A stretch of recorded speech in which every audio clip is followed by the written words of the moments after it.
Official বিডিতে আপনাদের স্বাগত। আজ কিন্তু আমাদের জন্য বিশাল একটা দিন। আটলান্টায় আজ নকআউট ম্যাচে মুখোমুখি হচ্ছে আর্জেন্টিনা আর মিশর। এই ম্যাচটা দেখার জন্য আমি নিজেও খুব এক্সাইটেড, কারণ আজ যে হারবে সে বিশ্বকাপ থেকে বিদায় নেবে। রাত 12:50। মেসিকে তো আপনারা সবাই চেনেন। এবারের বিশ্বকাপে মেসি অন্য লেভেলের ফর্মে আছেন। টানা 8টা ম্যাচে গোল করা, 7টা গোল নিয়ে গোল্ডেন বুট জেতার লড়াইয়ে থাকা, এগুলো আসলে মেসির পক্ষেই সম্ভব।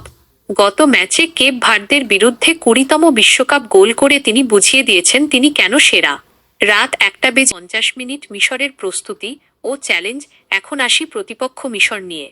অনেকেই হয়তো ভাবছেন মিশর কেমন করবে। মিশর কিন্তু খুব লড়াকু একটা দল। তাদের রক্ষণভাগ আজ মেসির মতো খেলোয়াড়কে আটকানোর জন্য নিশ্চয়ই বিশেষ পরিকল্পনা নিয়ে মাঠে নামছে।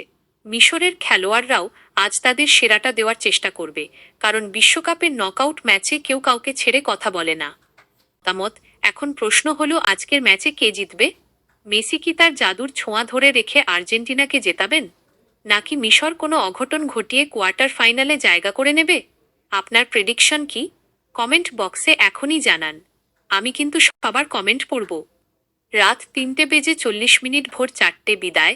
আজকের ম্যাচটি দেখার জন্য আমি তো তৈরি। খেলা শেষে এর সব আপডেট নিয়ে আমি আবারও চলে আসব। এই ধরনের খেলার সব খবর সবার আগে পেতে ইব্রাহিম অফিসিয়াল বিডি চ্যানেলটি সাবস্ক্রাইব করে রাখুন। আমি ইব্রাহিম দীপু, আজকের মতো বিদায়। সহজ টিপস।